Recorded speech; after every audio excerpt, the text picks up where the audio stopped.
recording. We're very pleased to have Isabel Vogt from Stanford and UW, and she'll be telling us about an enriched count of bitangents to a quartic plane curve. Isabel, take it away. Okay, can everyone see everything? Maybe if you can't, just let me know in some way. Okay, so yeah, thank you. Let me say it's great to be here talking about bitangents. And since this is the last talk of what has been a great conference, there's going to be a lot of pictures.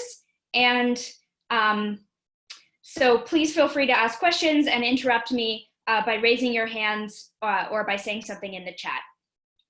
Okay, so I'm going to be talking about an enriched count of bitangents to a smooth plane quartic. And a subtitle to this would be how to count arithmetically, which hopefully will make sense throughout the talk, but without orientations. So that's what we're really going to try to do. And everything I say here is joint work with Hannah Larson, who you just heard from in the last hour. But in case you're joining now, you can see her right here with a cubic surface, demonstrating the types of lines on a cubic surface, which is again something that will make more sense as we go through the talk. All right, so let's jump into things.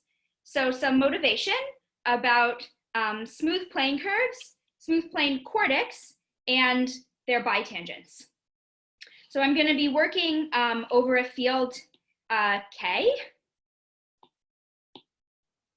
little k, throughout the talk, which I'll always assume is characteristic not to. And Q I'm going to use to denote a smooth plane quartic curve in P2 over the field K. So it's defined by some equation f in 3 variables, where every monomial has degree 4.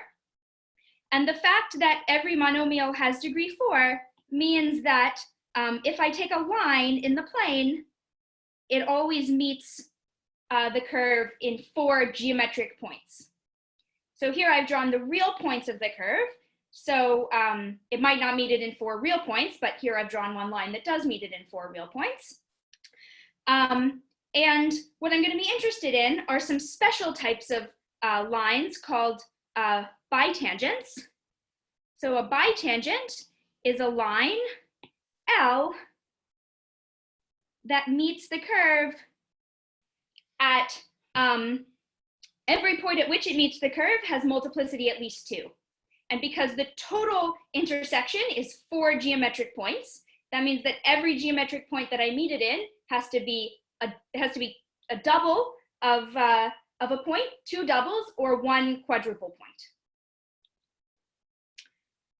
Okay, so these are a natural object, and they're particularly natural from the point of view of quartic curves because a smooth plane quartic is a canonically embedded non-hyperelliptic genus 3 curve. And so because this is the canonical embedding, these bitangent lines, they're intrinsic to the curve, not just extrinsic to this embedding. And they're actually what are called, they correspond to odd theta characteristics of the curve. And to convince you a little more that they're natural and intrinsic for the curve, it's a theorem of Caparaso and Cernese that actually the set of bitangents as lines in P2 over an algebraically closed field determine the quartic. So they're very natural for the geometry of these genus 3 curves. And a first question that you might ask is how many are there? So let's write that down. First basic question is how many bitangents? Okay, and I gave the game up. So over an algebraically closed field, it's a very classical theorem that was at least known to Plücker and Jacobi in the 1800s, that every smooth plane quartic over an algebraically closed field has exactly 28 bitangents. So I think this is a really beautiful example of enumerative geometry because it doesn't say that a general plane quartic has 28 bitangents. It's in fact every single smooth plane quartic. All right, and if you know about odd theta characteristics, this number, of course, generalizes to other genera. It counts the number, generalizes to account of odd theta characteristics. But if we leave the realm of algebraically closed fields, which I only made that assumption right here, then it becomes much more complicated. So if K is not algebraically closed, it's much more subtle. And to see that, let's just venture slightly. Let's dip our toes into the world. Yes. Quick question.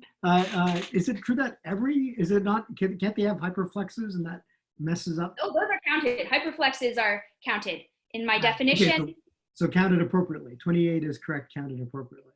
Yes, they're counted in my definition. Good. Thanks. Okay. So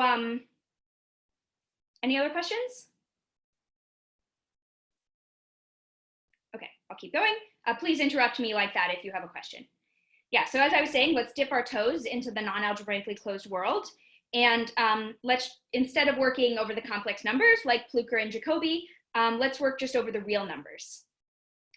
So this was investigated by another 19th century mathematician, Zeuthen, and he showed that every real quartic, so real quartic meaning that the defining equation has coefficients, so the defining equation x has coefficients in R, and now I'm not going to look at lines defined over any field, I'm going to look at real bitangents, so that means that the lines are defined over R, and he showed that every real quartic has at least 4 real bitangents. But if you compare this to the previous question, over here I had exactly 28, and over here I have at least 4. So you see already that it's a much less uniform and nice answer. And I have a little warning here that, so pay attention to this warning, I'm requiring that the line is real. I'm not requiring that the points of tangency are defined over R.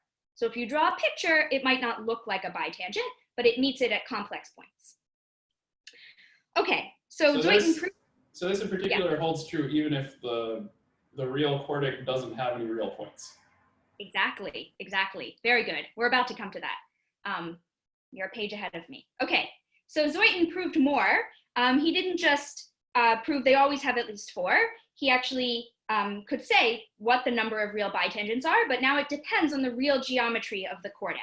So let's go to that. So in general, the number is going to depend on the topological type, and these are what the topological types are. As was just pointed out, it's possible that you can have no real points on your quartic, or your quartic can have one real connected component called an oval. So I've drawn you a 1 oval, or it can have 2 ovals, and the configuration of these 2 ovals relative to each other is important for bitangents, so they can be non-nested or nested, or then I could have 3 ovals, or finally, the most I could have is 4 ovals. So in these cases, well, I just told you that every real quartic has at least 4 real bitangents, and in this case, when it has no real points, it actually has exactly 4. So this case has 4 real bitangents, again, meeting it at complex points. And if you want to see an example of this, you can work with the Fermat quartic that came up in Wanlon's talk. So this is given by x0 to the 4th plus x1 to the 4th plus x2 to the 4th equals 0, has no real points, but you can explicitly work out what the real bitangents are. This case of 1 oval, I've drawn you one of the bitangents here, and in fact, they all sort of look like that. They're exterior in this particular affine plane that I've drawn. So this also actually only has 4 real bitangents. And same for 2 non-nested ovals, 2 nested ovals like this. Once you allow non-nested ovals, you can see that you can make some interior bitangents that go between components. This one, in fact, has 8 real bitangents, this topological type. And we're about to see an example of the bitangents, a picture of them a little bit later. 3 ovals has 16 real bitangents. And finally, when you have all 4 ovals, this is the case where you have all 28 bitangents are real.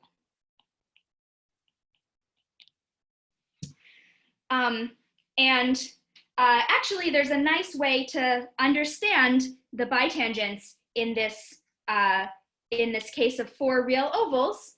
So 28 is also an answer to another 4 people in a room. It's the number of handshakes between those 4 people, and people can shake with either their right hand or their left hand, and one person can shake their own hand with both right and left. And if you work that out, that's exactly what happens. You allow these 4 ovals into a room and you let them shake hands. Okay, so as you can see, there's something of a nice description of the real bitangents in terms of the real local geometry, but it's not very uniform. And it really required you to work through what each of these real types could look like. So a motivating question for what I'm going to talk about is there a way to keep track of more information, not just the number of bitangents, but some information about their local geometry in relationship with the real quartic that actually gives us constant counts, gives us some more uniform information. And this case of R, this extra real information, that's more generally what we would be tracking, what we would call like arithmetic data that depends on this non-algebraically closed field. So when I say count arithmetically, that's what I mean. Question from Alexander Clifton. Is there anything interesting combinatorial about the number of topological types for higher degree? I think there is, yes, but I'm not going to talk about that. Something that comes up actually in our work is something that was pointed out to us by combinatorialists about real avoidance loci of smooth plane curves, and yeah, that generalizes in general to higher degree. Good? Okay. So back to this motivating question, we're going to keep track of more information, but try to get more uniform answers. Okay, so because I'm about to jump through a rabbit hole of how one in general keeps track of more information to count things arithmetically, I want to just give you a preview of the theorems that are going to come at the end. And I can state this preview in kind of a fun way. So what you can do is you can take a compact, smooth, real affine quartic. So what I mean by underlining compact and affine is that I don't have any points off at infinity. It actually looks like an honest compact curve in the affine plane. So I've drawn you 2 examples here, a 2-component example and a 4-component example. And then draw all of the real bitangents. So I told you before that this 4-component example has all 28 real bitangents. So here they are. We make this nice configuration. And I told you that 2 non-nested components have 8 real bitangents, and there they are. And then do this thing which might seem sort of arbitrary at first, which is to color the bitangents 2 different colors. So I want you to color them black if locally at the points of tangency, the 2 lobes of the quartic are on the same side of the line in your affine plane. And I want you to color it red if they're on opposite sides. Sorry, there's a question. How restrictive is the condition that the curve be compact and affine? Every smooth plane quartic over the real numbers has an affine, every projective smooth plane quartic, there exists an affine plane in which it's a compact affine curve. That is the statement that for any quartic, there exists a line over R that does not meet the quartic over R. Good? So every such curve has such a neighborhood. All right, so back to this seemingly strange thing. So this is the real local information we're gonna keep track of. So color it black, same side, red, opposite side. So let me do some examples here. So here you see in this picture, I have all of these exterior ones, they're gonna be black. Okay, well, that one didn't work out perfectly. It's another black one. Let me put in some red ones. So here, I think if I pick the right one, you see there's a red bitangent because locally, I have these two lobes being on opposite sides. Okay, so if you do this procedure, then a corollary of the theorems that Hannah and I prove, oh, I should say this star, the black cases include the case of complex points of tangency. Okay, so a corollary of what Hannah and I prove is that if you do this thing, you color them, and then you count the number of the ones that are colored black, and you subtract the number that are colored red, you will always get 4. Independent of the quartic, independent of the topological type, over the real numbers, you always get 4. So here are the two examples fully colored, so I don't have to do it all live for you. And you can see in this one here on the left that I had 8 total bitangents, and these bitangents split up as 6 black and 2 red. So subtract these, I get 4. Over here, the numbers are different. Over here, I'm gonna have 16 black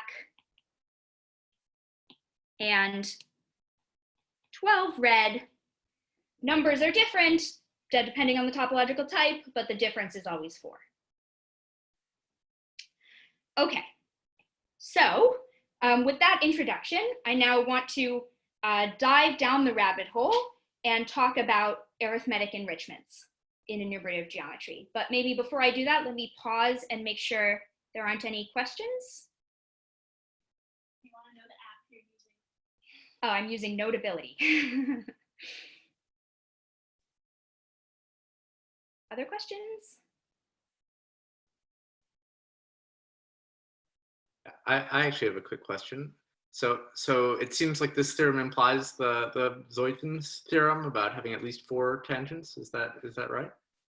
It is right, but it's a little bit unfair to say that because the like natural way that you would prove that every quartic has an affine plane in which it's a compact curve is to use the fact that it always has a bitangent.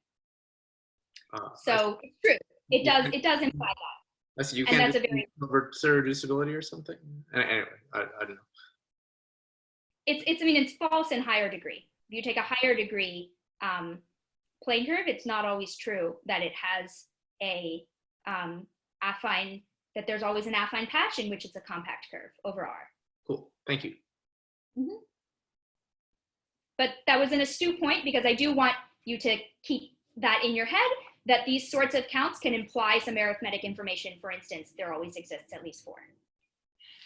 Are there always only 4 black lines on the outside? There are always going to be 4 sort of outside bitangents. And actually Zeuthen knew this, and they're called Zeuthen bitangents of the first kind or second kind, now I'm forgetting, but he knew this, and actually they specialize to each other under degenerations. And if you have no real points, then these sort of 4 Zeuthen bitangents, these sort of exterior bitangents, specialize to the ones with no, that exist when there are no points, so. Yeah. Okay, so I'm going to keep going. Arithmetic enrichments in enumerative geometry. Okay, so I want to start with just some classical enumerative geometry to set the stage for what's going to be different in the case in general.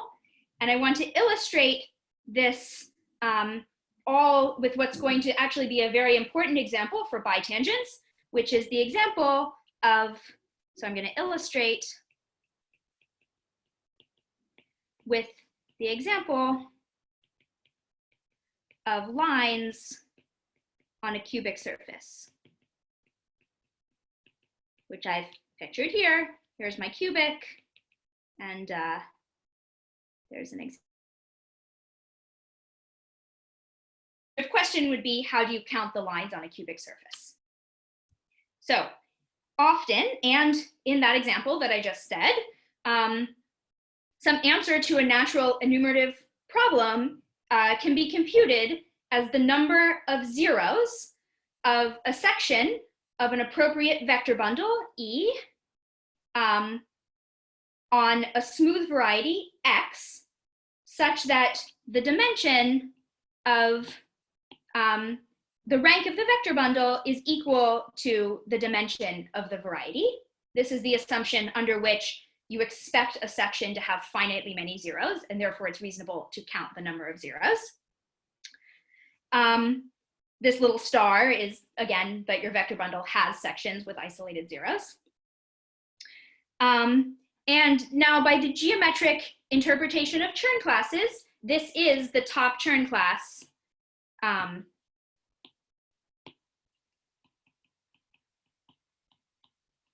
of the vector bundle E.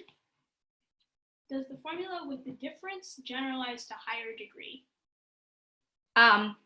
That's a good question. I'm not sure. What we've done is degree 4. I think that it's reasonable to believe there is a enumerative generalization for higher degree curves where you're counting bitangents, but it hasn't been worked out carefully yet. Good? Okay. So, right, back to where we are. So by the sort of geometric way of understanding Chern classes, number of zeros of a section, of a generic section of a vector bundle whose rank is equal to the dimension of the variety it's on, gives you a representative for the top Chern class of that vector bundle. So in the case of case of lines on a cubic surface, we would want to know the number of lines, and we could express that, this is not going to be that important, but I'll just write it down, as the number of zeros. So let me say these are the number of lines on the cubic, which is given by some equation, f equals 0. So there's a corresponding section, sigma f, of the third symmetric power of the dual of the tautological bundle on the Grassmannian of lines in P3. And so by what I just said, this is the top Chern class of this vector bundle on the Grassmannian. And the nice thing about this is now I can compute this. Now I can compute this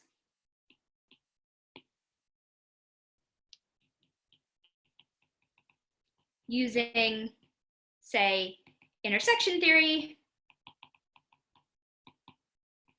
So in the case of lines on a cubic, you can use Schubert calculus. Or I could use some independence of the choice of section. So for an appropriate section,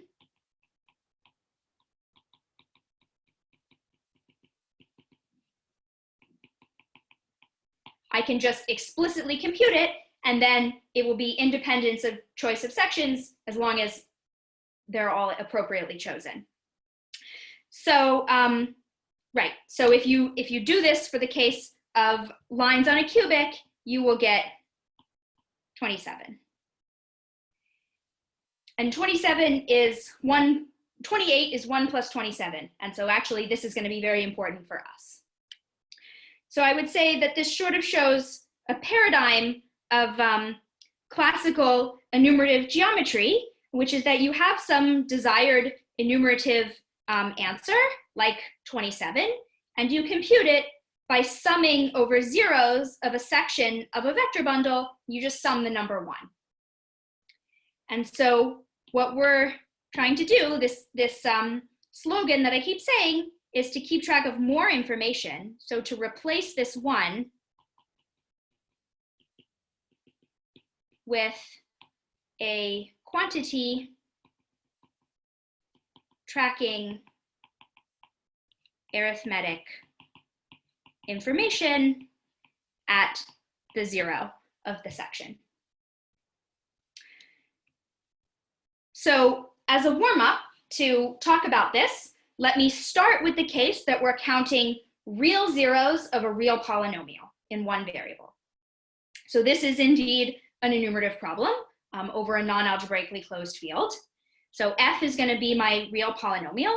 And let me start with the case that f has even degree. So in this case, what I'm going to do, so let me sort of highlight to illustrate the comparison. So over here, I'm summing over zeros, I sum the number 1. But over the real numbers, we all know and love the fact that if I sum zeros of a real polynomial, I don't sum the number 1, but I sum by the sign of the derivative of the polynomial at that 0. Then I always get 0 if the polynomial has even degree. So a little star, you have to do something more involved if the degree, if the polynomial has multiple roots, but let's put that technical issue to the side. We always get 0, and you can see that sort of pictorially here. Every time that my polynomial goes down, it has to come back up again, because I have to end, with both branches going up. If I draw the graph. Okay, but it was very important that I made the polynomial be even degree, because if I allow the polynomial to be odd degree, then I have 2 possibilities. Again, when I take this sum over zeros of the sign of the derivative, I have 2 possibilities. I could get plus 1 if the leading coefficient is positive, so that's what I've pictured here. So almost all the zeros line up, but there's one more positive than negative. And I could also get minus 1 if the leading coefficient is negative, so that almost all the zeros line up, but there's one more negative than positive. So you see in this case that there is a way to get an enumerative answer. However, the answer is not always constant, but it is constrained. I have at most 2 possibilities as opposed to everything between negative the degree and positive the degree. And we'll see that these 2 cases of the real polynomial has even degree and the real polynomial has odd degree correspond to oriented and non-oriented enumerative counts. Okay, so using that as a guide, I would say this might be a paradigm of real enumerative geometry, is that, again, I have some desired enumerative answer where this is now just not just a count, but a count that keeps track of extra arithmetic information. And this will be given as a sum over zeros of not the number 1, but some type of the 0, where this type is a sign. It's a plus or minus 1. Okay. So taking that paradigm, let's continue with our example of lines on a cubic surface and see what happens over R. So again, it's a classical result that the number of real lines on a real cubic is not constant, depends on the real geometry. It can be 3, 7, 15, or 27. Again, keep track of those numbers. They should look sort of familiar. And Segre observed that these lines, I mean, there are many different possibilities, but the lines come in 2 different flavors, hyperbolic and elliptic, depending on the real geometry of the line in the cubic and how the tangent plane behaves as I move along the line, the tangent plane to the cubic. So I would call these two flavors, instead of calling them flavors, I might, by what I just said, call them types. And hyperbolic versus elliptic, well, I said the type should be a function that takes values in 0, 1, so I'm going to call hyperbolic lines +1 and elliptic lines -1.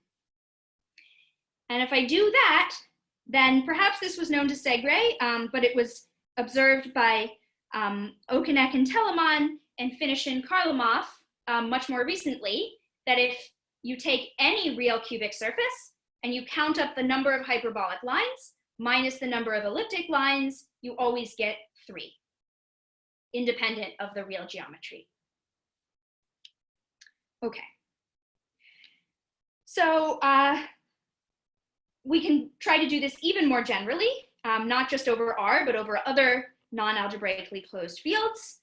And we'd like to make a definition of type that specializes to, well, just summing up a bunch of copies of 1 over zeros when you have C, and specializes to summing over zeros plus or minus 1 when you have R. And we don't just want to be able to make such a definition of type, we also want it to be helpful to understand the the arithmetic information captured in this enumerative problem. So we want it to be arithmetically meaningful, and we want it to give us maybe constant counts that tell us some structure is present even when the total number might be varying. Okay, so inspiration from A1 homotopy theory suggests that the values of this signed count, this way of taking types, should be isomorphism classes of quadratic forms. So they should live inside the Grothendieck-Witt ring of the field K. So as I just said, this has this description. So this Grothendieck-Witt ring, it's the group completion of isomorphism classes of non-degenerate bilinear forms over my field K, which makes it into a ring under direct sum and tensor product. But you can actually understand it very concretely. So let me give you the concrete description of this ring. So concretely, it has generators, which I'll call bracket A, for each non-zero element of my field. So what this means is I have underlying vector space, which is just the field, and my bilinear form sends 2 elements x and y to simply A times x times y. So those are the generators. They're all one-dimensional. And the relations, well, here's how you multiply. Bracket A times bracket B is just bracket AB. There's one relation coming from a very obvious change of coordinates. So bracket A is the same thing as bracket AB squared for a non-zero B. And then there's a less obvious change of coordinates, but fun exercise to work it out. Bracket A plus bracket B is the same thing as bracket A plus B plus bracket AB times A plus B. And these relations, these generators and relations, as you vary over A and B, non-zero in your field, describe this Grothendieck-Witt ring. Okay, so why is this a reasonable thing to do? Well, let's see that it specializes to give us what it should give us in the case of C and R. So if my field is the complex numbers, then, well, as generators, I need to take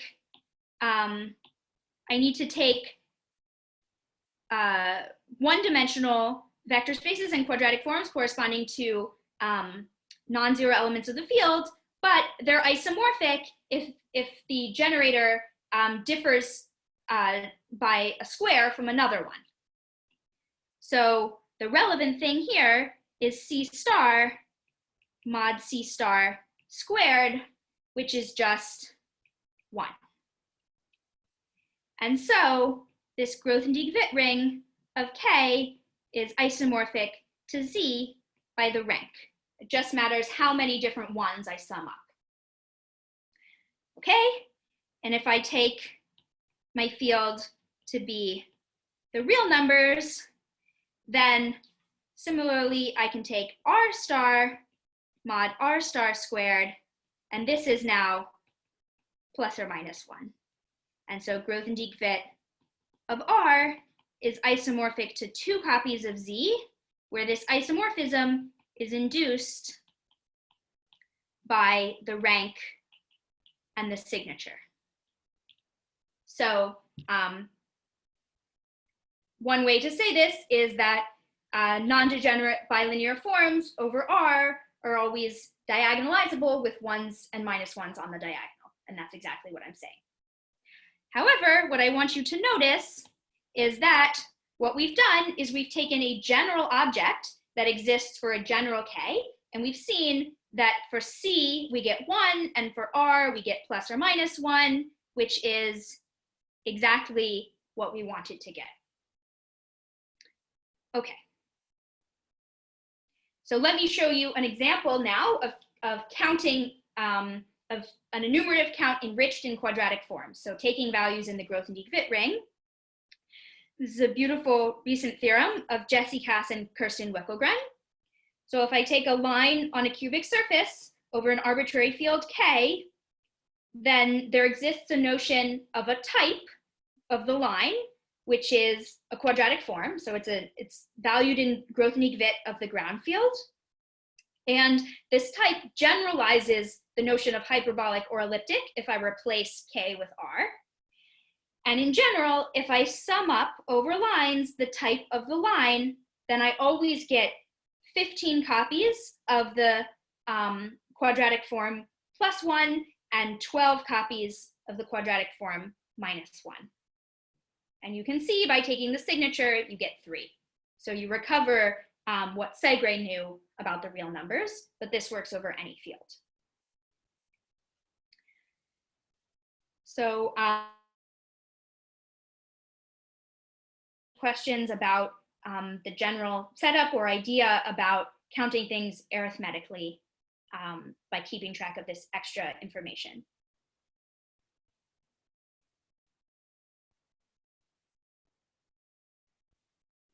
Yeah, so, Okay. so I have a quick question actually. So yeah. Do Kass and Wickelgren give you a machine to like come up with a definition of type in general, or like is that something you have to do case by case?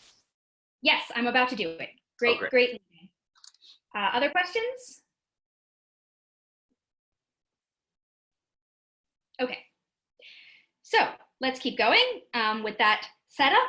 So we want to understand, what I'm about to tell you is how we can understand this type function valued in Grothendieck-Witt, and then we're going to apply that to the bitangents problem.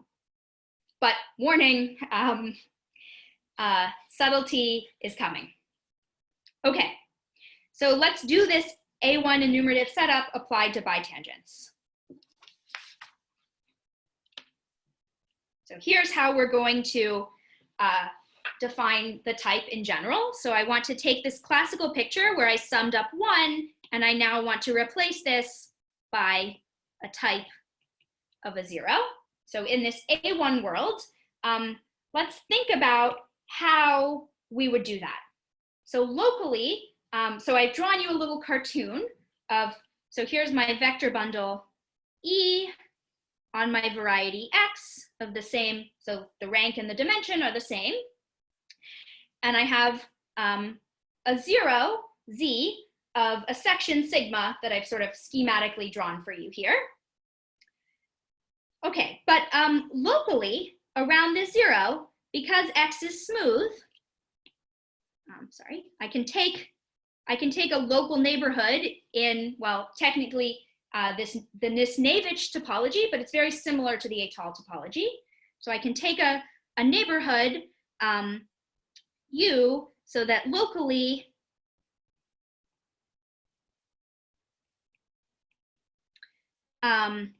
X is just affine space of dimension A over the residue field of my point Z.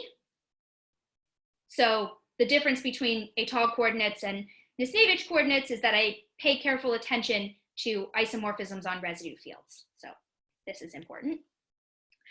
All right, so I simplified X. I made it just locally look like affine space. And similarly, I can also locally trivialize my vector bundle E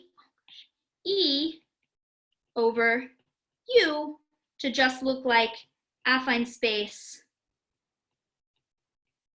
over U. And so what this means is that my section sigma is locally the graph of a function f from affine space to affine space. And now that example that I did a little while ago is starting to look a lot more relevant, where I told you how you count zeros of a function. So in general, so now we can define the type of my zero, which is, in general, this recipe, it would be called the local index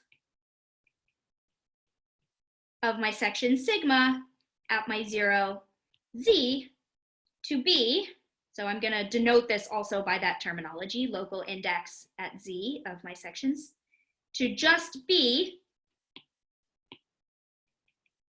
in the generic case, well, now I have a function in n variables, so I have n different partials.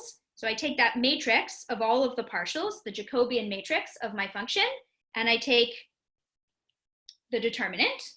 That's now, in this special case, the star is supposed to indicate that f is étale at z. That's a non-zero element to my field, so I stick that in brackets and I consider it in the Grothendieck-Witt ring. So this generalizes the sign of the derivative at a zero in the real case with one variable that I already talked about. And more generally, there's a way to do this even if it's not étale. There's some generalization of that works in general. So one more little note here is that as I've sort of written this somewhat abusive notation here, this would live inside Grothendieck-Witt of the residue field of my zero, but I can always just take that quadratic form and or that bilinear form and post-compose with the trace from k of z down to k, my ground field, and get something in Grothendieck-Witt of the ground field k. So implicitly, anytime the zero has a non-trivial residue extension, I post-compose with that trace. Okay, so really, I need to do this. And Coben says, does the étale versus Nisnevich distinction show up in explicit choices of U in examples? It shows up in proving that everything is sort of well-defined. I've never run into it as a problem in examples. I mean, you need to choose local coordinates where you have isomorphisms on residue fields. But yeah, it's just étale coordinates where you have that. And you need that to prove that everything is well-defined and it makes sense.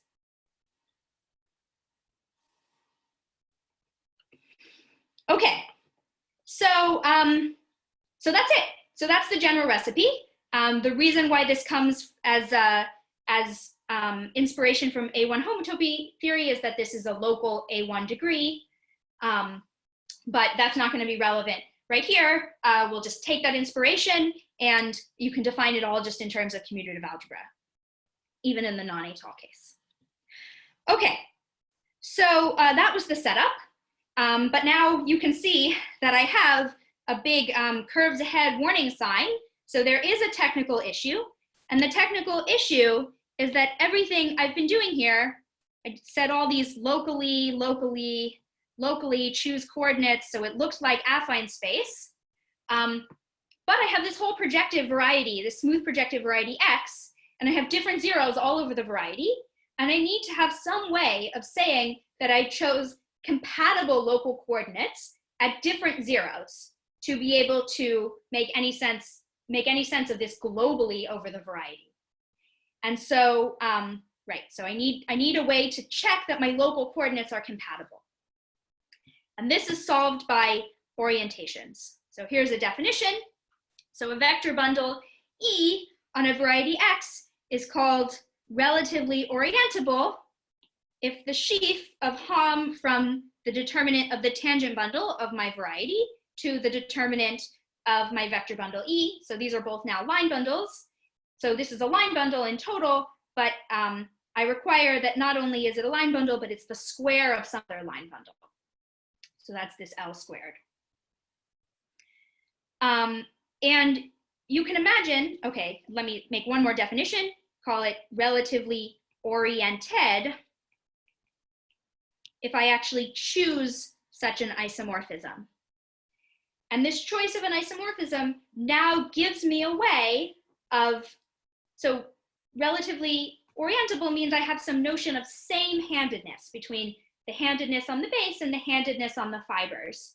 And I can now, in my local coordinates in which I express my F, I can now test, did I choose coordinates that were compatible with my choice of handedness? So it gives me, this global choice of handedness gives me a way to compare different local coordinates and check that they're compatible. Yes. And says, is the point of this to say what it means to be a square in a global way? Exactly, thank you. And so, again, my point is that this gives me a sense of squares, and the squares are exactly what don't matter in growth and defit. And so my ambiguity in my local coordinates, it's allowed to be squares. And so this global line bundle gives me this way of saying globally, everything has to be good up to squares. I don't have not just as global functions, but as sections of a line bundle. Good? Okay, so this is exactly what gets around all of the choices of local coordinates.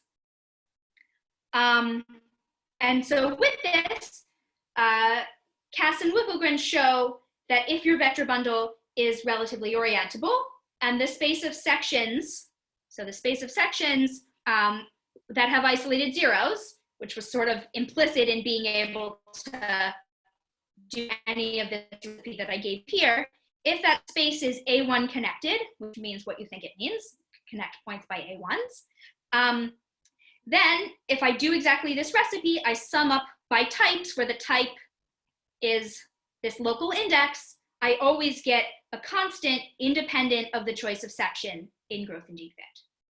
So this is exactly the paradigm over non-algebraically closed fields that we might want. Okay, so let's do this for bitangents. So for bitangents, so I need a smooth projective variety X, and I need a vector bundle of the same rank on that variety whose sections count bitangents. So here's going to be my variety.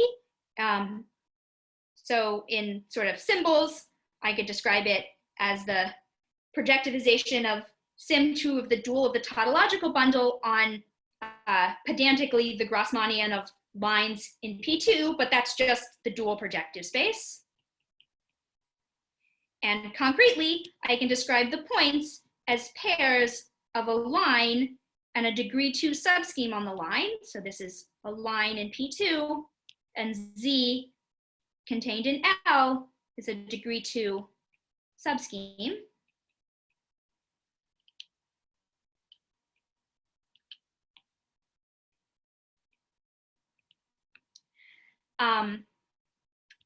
Okay, so this is going to be, this is going to stand in for,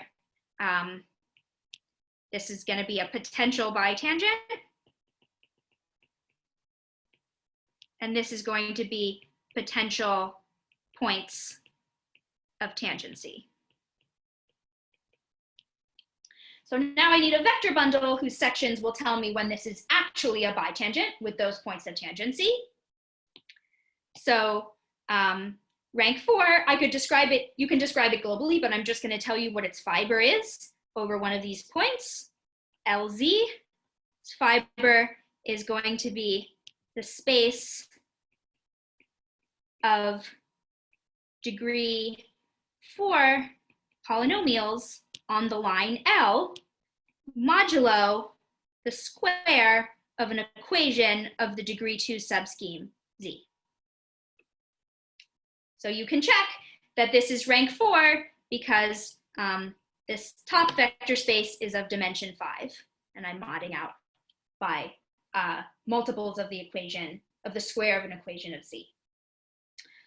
Okay, so with this rank 4 vector bundle, now you can see that if I have a quartic curve that has some equation f equals 0, it gives me a section, I'll call it sigma f, of this vector bundle, and its values at points are exactly this. Its value at LZ is I take my global equation f, remember this is degree 4 on all of P2, and I just simply restrict it to the line. That gives me something degree 4 on the line. Okay, it's never 0, but I take this in the quotient here, so I take it modulo the equation of Z squared. And now you see that sigma f vanishes at LZ exactly when L is a bitangent to f equals 0 at the points Z. Okay, so we've set this up exactly in the way that I've suggested we should. And so now there's some good news and there's some bad news. The good news is that the splitting principle and Schubert calculus allow you to calculate that the top term class of this vector bundle is indeed 28, as we would expect, yay. The bad news is this vector bundle is not relatively orientable. So the machinery that Kass and Wickelgren set up does not go through in this case. In particular, the independence on the choice of local coordinates just completely goes out the window. What we can do is we can choose local coordinates and we can make sense of this local index in any event still in our local coordinates, but we don't know how to choose this consistently. So let me give you sort of a historical way around this, which is what Hannah and I actually did. So over the real numbers, if you compute this local index here by this recipe from Kass and Wickelgren that I just told you, you will see this very weird looking quantity that I told you at the beginning of the talk. The local index is +1 if the two lobes of the bitangent are on the same side, and it's -1 if they're on different sides in that affine neighborhood. But you might already be suspecting and thinking about this and seeing that this really does depend on the affine patch that I chose. It depends on my local coordinates. And you can see this in a very visual way. So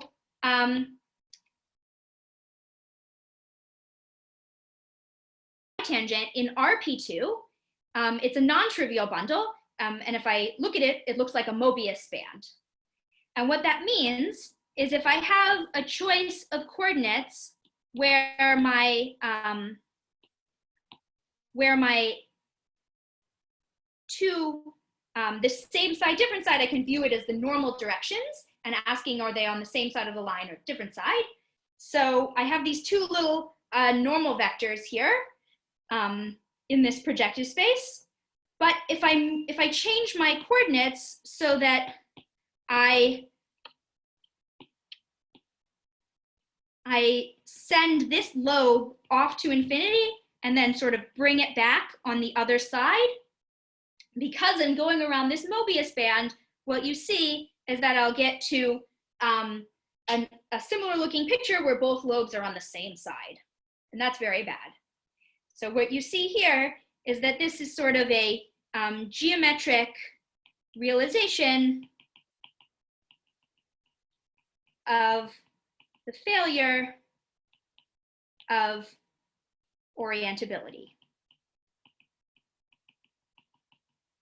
The failure of independence on my local coordinate system. But we can fix this. We can fix this by making a further choice. So the problem in this picture was that I allowed my lobe to go off to infinity and to come back on the other side. So I can globally, in my projective space, remove an entire line at infinity, which will cut this, this line in one point. So if I remove this line at infinity, and hence remove a point at infinity from each one of these potential bitangents, then I'm forced not to be able to do this property where I can go off and switch the direction. So if I delete a line infinity, this is not possible. So this is now what the picture looks like. I fixed this global line at infinity, L infinity. And so now RP2 minus this global line at infinity is just a copy of the affine, real affine plane, just R2, still connected, but now if I take R2 minus my bitangent line, this has two connected components. So it makes sense to ask in this picture, are these two little normal directions in the same component? Or, oh, and I just drew them the other way. Okay. Are they in the same component or are they in different components? Okay, so that was all over R, but let's just run with this over other fields. So the way that we're going to try to fix this over other fields, so we'll make this definition. So a vector bundle on a variety is now called relatively orientable relative to some effective divisor d infinity, if when I take this palm of the determinant of the tangent bundle to the determinant of my vector bundle, well, it's almost a square up to this line bundle O of d infinity. So for the bitangents problem, we expect, or we might hope, that we have some notion of orientability once we choose a line at infinity. So let's choose a line at infinity. That's a divisor on P2. It's not a divisor on my space X, where my vector bundle lives, but it gives rise to a divisor on the space where my vector bundle lives, which is just basically pictures of this form. So lines in degree 2 subschemes where the degree 2 subscheme actually meets the line at infinity. So it's bitangents where you can see one of the points of bitangency occurs along the line at infinity. The question is, what is the combinatorics of choosing a different line at infinity? I think you'll see that a little bit later, so let me postpone that. I have a few minutes. I started a minute or two late. I have a few extra minutes, maybe. Okay, so right, so that's we did that. We made that definition. This seemed like a natural divisor that came to us from choosing a line at infinity, which was really the problem. And if you do that, you can check that now the vector bundle E that I described for you is relatively orientable relative to this divisor. And so this still gives us a way of defining good coordinates, because there's a very natural section of this line bundle, namely the constant section 1. And so it gives you some notion that makes sense globally of a local index of my section at a 0, LZ, relative to a chosen line at infinity, L infinity, but with the caveat that I cannot measure local indices if my line at infinity meets the 0Z, meets the points of bitangency. So this is saying that sigma has no zeros in this divisor d infinity. Okay, so the geometric information, let me just say this quickly, over fields other than R, is that this line determines for me a derivation. So if the line were, say, x equals 0, then my derivation dl would just be d by dx. In general, what I stick in the brackets in here, this geometric quantity, is I take the defining equation of my quartic, a defining equation, I apply the derivation to it, and then I evaluate it at both points of tangency, so z1 and z2, and I multiply them together. So if you work out that Jacobian criterion before, you will explicitly get this. And it might seem like there are a bunch of choices here, but they all come out, they all just become squares. All the differences are all squares. Okay, but unfortunately, in order to do this, we had to make this choice of L infinity, and so we couldn't measure sections vanishing along a divisor. And so now I have this affine space of all possible sections, and I take out a divisor in there, and that in general is not A1 connected. And so I can't hope to get independence of section on section. But that's either unfortunate or fortunate, because as somebody just said, there's a lot of interesting combinatorics that happen when you change the line infinity and how this affects these local indices and signed counts. Okay. So let me state two theorems. So first, there's this line at infinity that came up, and there's dependence on the line at infinity. But there are some relatively canonical choices of the line at infinity. I mean, over an algebraically closed field, there are 28 relatively canonical lines in the plane associated to a smooth plane quartic, and those are the bitangent lines. So if I do this thing that might seem totally crazy, which is I take L infinity to be one of the bitangents itself, then I definitely can't measure the local index at that bitangent, because not only does it meet the line at infinity at the points of bitangency, it just is the line at infinity. So I can't do that. But I can still measure all of the other 27 bitangents. And if I sum up this type, for those, I always get 15 ones and 12 minus ones. And if you see this answer, you might be able to guess what the proof is. Here, let me give you a sketch. It's that the bitangents to a smooth plane quartic are very related to the lines on a cubic surface. In particular, the bitangents to a smooth plane quartic with a fixed bitangent are very related to the lines on a cubic surface with a point. So I'm not going to go into this now, but you can stare at this picture and try to unpack it. I just want to end with what happens over the real numbers, so I can show you some of the interesting wall crossing behavior as you vary the line at infinity. So over the real numbers, where we couldn't make sense of A1 components in general, it is true that this local index, the sum of local indices, is constant on real connected components in the space of sections minus the divisor. And so using this as input, you can prove in a nice way the theorem that I stated at the very beginning, which phrased in this way is if I choose my line at infinity to not meet the quartic over R, so it gives you what I called one of these affine compact quartics, then if I sum up this Q type, which is in the case of R, just measuring same side, different side, I always get 16 ones and 12 minus ones. And so taking just this, so this is like as an element of growth and decfit, and taking the signature, or just summing up the elements as natural numbers, I always get 4. In general, so it was pretty special that I took L infinity to not meet the quartic over R.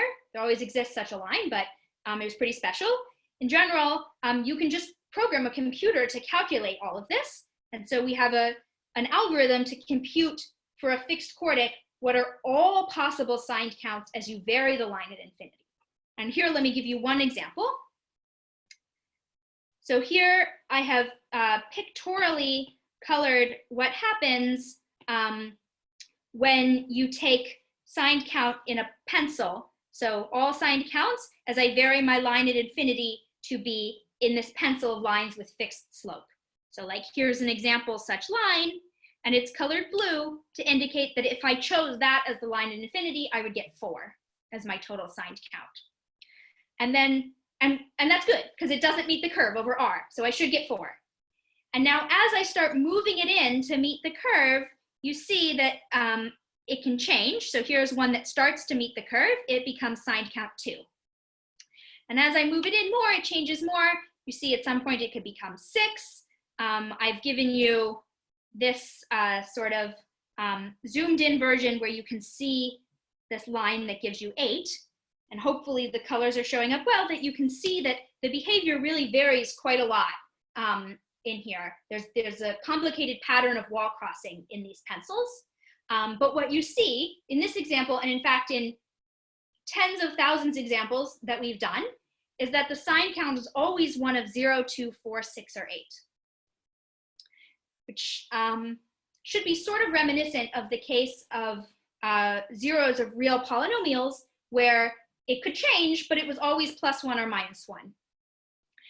So we can show, using this idea of real avoidance loci, that the sign count is always greater than or equal to 0.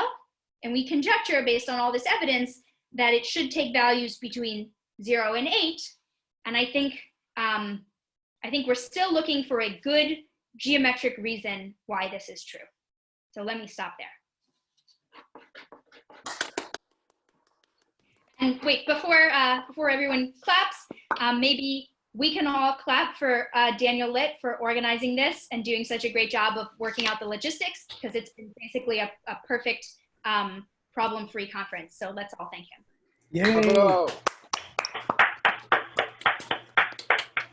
Thank you, guys. Isabel, you stepped on your own applause a little bit there, but let's ask Isabel some questions, and then we can applaud for her alone in a little bit. And before we do that, I want to say, so you after we're done with the question period, you should feel free to stick around a little bit, and we can talk about like how to organize a conference like this, and you can give me any comments or questions you have about the technology or anything like that. All right, so are there any questions for Isabel? It looks like Andrew Coben is raising his hand. I'm going to unmute to ask this. Thanks again for a great talk, Isabel. Can you hear me okay? Yeah. So in this particular example, you're able to find L infinity and kind of study basically all the different sign counts that come out of it. If you have a general enumerative problem over a proper base X with a vector bundle E kind of giving you the same setup in the Kass Wickelgren style, is there some analog, some generalization of picking this L infinity, and can you possibly do so in a way that gives a meaningful sign count? So yes, and I mean, yes, you can always choose a divisor so that it will be relatively orientable relative to that divisor. The question is, can you choose something geometrically meaningful that you can make sense of it, I think. I think the hope would be yes, that you can make this choice. Let me actually, since this might be helpful, let me go back to the case of zeros of real polynomials. So really what we're doing is we're taking sections of a line bundle O of the degree on P1, and we're taking a local affine neighborhood. And you see that O of D on P1 is relatively orientable if and only if D is even. So the first one is the relatively orientable case, the other one is not. And the significance of choosing an affine patch, deleting that point at infinity is the choice of divisor with which you can make this make sense. So you can rephrase this setup in terms of making such a choice. And I would hope that you can make geometrically meaningful choices in general. And I think there are many interesting examples that merit being worked out. Cool, thanks so much. So there are a couple questions in chat. So Adam Logan asks if there's a useful notion of enriched count for things of positive expected dimension. I mean, to the best of my knowledge, this is something that I would love to have and love to see done, but mean, there is a notion of oriented chow, but I think that no one has yet, correct me if I'm wrong, worked out such enriched higher Chern classes, which you would want for other things in intersection theory in oriented chow. Okay, there's a bunch of questions in chat. Maybe it would be best if you look at them and pick which ones you want to answer. Oh man, okay. So there's definitely a way to share the notes. I can do that. Is it possible to recover Segre's result with an arithmetic count? So the thing that these arithmetic counts are going to do is they're going to give you the constant thing. They're not necessarily going to tell you the exact number over non-closed fields.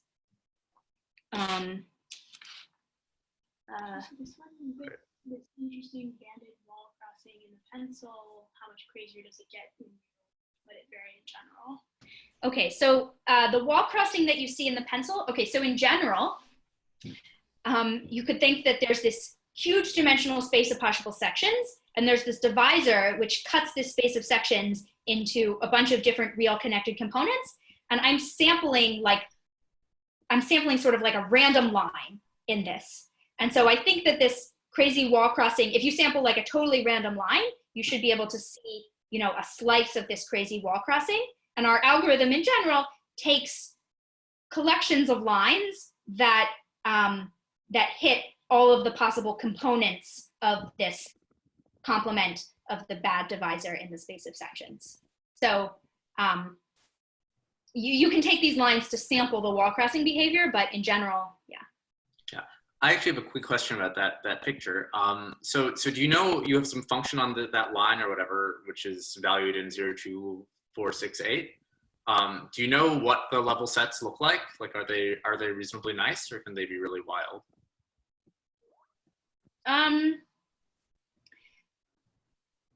That's a good question. I don't think that we've looked at that enough to tell you a good answer to that. Okay. I mean, it always changes. I mean, I guess you can see this. It's always going to change by 2 every time it changes. So, I mean, assuming that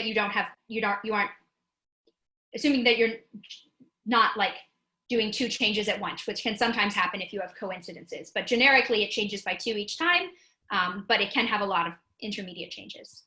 Mm-hmm. Other questions? Sorry.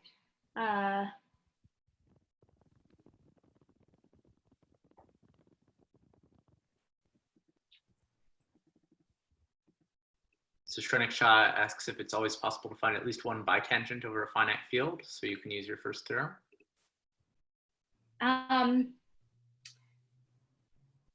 That's a good question. So we haven't done computations over finite fields. I think that is like an interesting direction for someone to do, but let me say we haven't done this yet. In the dual P2, yeah. It is related to crossing things for the dual curve.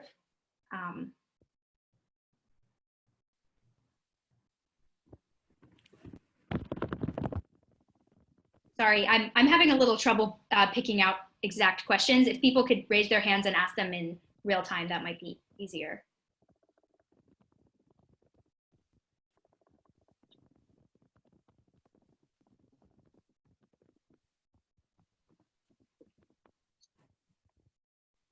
So Roman Trapkin asks, what do the jumps correspond to? And maybe we should call that the last question. That's all right. Okay, so the jumps correspond. Oh man, I have another great picture of this, but actually I think I can show the picture. What? Load the picture? Yeah, show it. Show us the picture. Yeah. Okay. So I have to load it. 1 second. It's worth the wait. It's worth this to find the great picture. Okay, 1 second. Okay.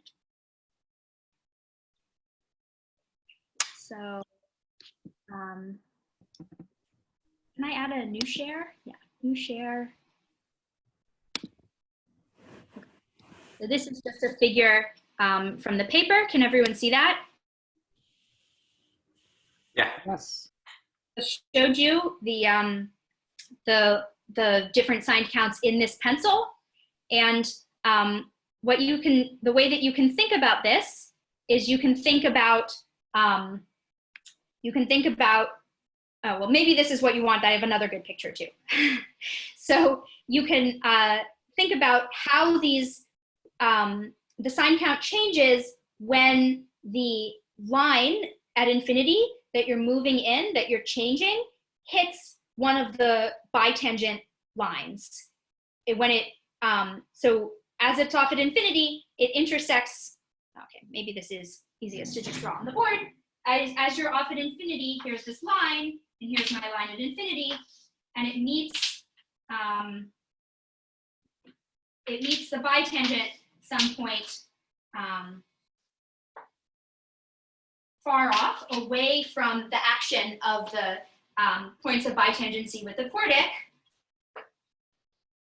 And then the sign count changes as I move this line in so that it intersects between these two lines, because now I flipped, so sort of it's hard to view same side, different side in this affine patch, but if you imagine going off to infinity and coming back around, you'll see that where I had same side, I'll come back around at infinity and I'll get different side. So the sign count flips when I hit these positions between points of bitangency. And so in this picture, what I've shown you, that's on the screen here, what I've shown you is all of the different, those interior, what we call grates of the bitangents that are flipped by moving in the line at infinity. And so this is just some discrete problem in the plane, and that's why you have these finitely many regions, and crossing walls corresponds to hitting one of these discrete line segments. So here is the other picture of how the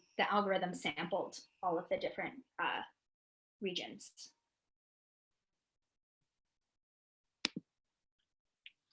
See. All right, well, let's thank Isabel again for that fantastic talk, and thank all of you for coming. I'm really glad we did this, and hopefully we can do it again.